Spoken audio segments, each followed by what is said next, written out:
प्लासी को जीतने के बाद, बक्सर का वॉर जीतने के बाद अंग्रेज डिसाइड करते हैं कि वहां के जमींदार को किस तरह से सरकार को टैक्स देना है, कौन सा टैक्स किस तरह से वसूल किया जाएगा, ये पूरा का पूरा स्ट्रक्चर क्रिएट किया जाता है। उसका नाम दिया जाता है अस्थाई बंदोबस्त, अस्थाई बंदोबस्त या परमानेंट सेटलमेंट। इसके तहत कहा जाता है कि permanent settlement is also known as permanent settlement of Bengal, क्योंकि ये सेटलमेंट भारत के किस हिस्से में हुआ था? बंगाल में हुआ था, इसीलिए इसको परमानेंट सेटलमेंट ऑफ बंगाल भी कहा जाता है।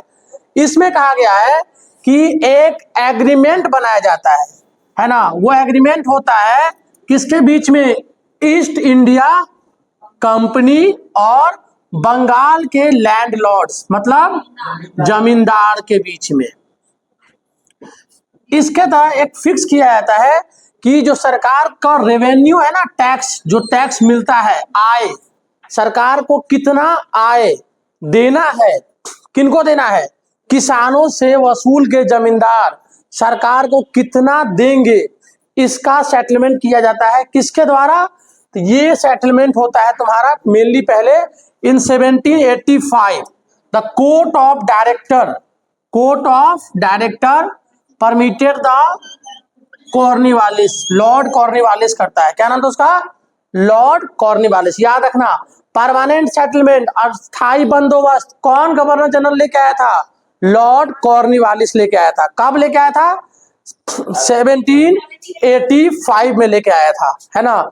वो लेके क्या आया? उसके तहत क्या हुआ कि the first for 10 year and to be made permanent if we provide satisfactory, मतलब कि 10 साल तक इस पूरे सेटलमेंट को रेवेन्यू नहीं किया जाएगा। पहले सुनो ना, पहले 10 साल तक वो एक चलेगा, अगले 10 साल में रेवेन्यू के बाद फिर उसको बढ़ा दिया जाएगा। मतलब टोटल काउंटडाउन 20 सालों तक के लिए एक एग्रीमेंट बनाया जाएगा जमींदार और अंग्रेजी सरकार, ईस्ट इंडिया कंपनी के बीच में। अभी क्योंकि उस टाइम तो अंग्रेजी सरकार तो थी नहीं। ब्रिटिश गवर्नमेंट का डायरेक्ट इंटरफेयर कब होता है? 1857 के रिवॉल्ट के बाद, तब ना होता है जब power is shifted to crown. Power सीधा कहां चला जाता है? क्राउन के पास। ईस्ट इंडिया कंपनी जो पहले एज ए मीडिएटर काम करता था अंग्रेजों और भारतीय लोगों के बीच का, उसको 1857 के रिवॉल्ट के बाद हटा दी जाती है और बोला जाता है कि अब ईस्ट इंडिया कंपनी का कोई भी इंटरफेयर किसी भी भारतीय इंडियन मैटर में नहीं होगा। अब डायरेक्टली कहां से होगा? ब्रिटेन से डील होगा, है ना। और ब्रिटेन ही सब कुछ होगी, ब्रिटेन ही सब कुछ चलाएगा। एनुअली देखा जाए इसमें कि 1787 से 1788 के एनुअल सेटलमेंट जो प्लान क्रिएट किया गया और फिर उस प्लान को लाया कॉर्नवालिस। कब लाया? 1789 में। और उसने एक सेटलमेंट ये तैयार किया कि जो भी जमींदार होंगे, है ना, वो परमानेंट ऑनर होंगे जमीन के। जो जमींदार होंगे वो जमीन के अस्थाई मालिक होंगे। परमानेंट ऑनर मतलब अस्थाई मालिक। तो जमींदार ही जमीन के कौन होगा? मालिक होगा।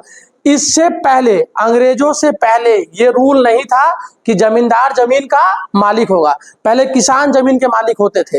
बाद में अंग्रेजों ने डिसाइड कर दिया कि जमींदार ही जमीन का मालिक होगा।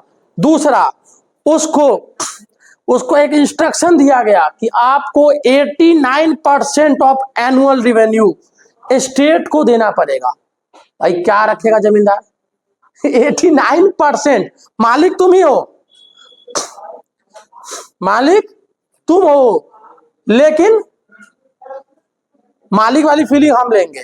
जैसे बिहार में ना नीतीश जी जब सरकार में आए तो उन्होंने सिस्टम शुरू किया।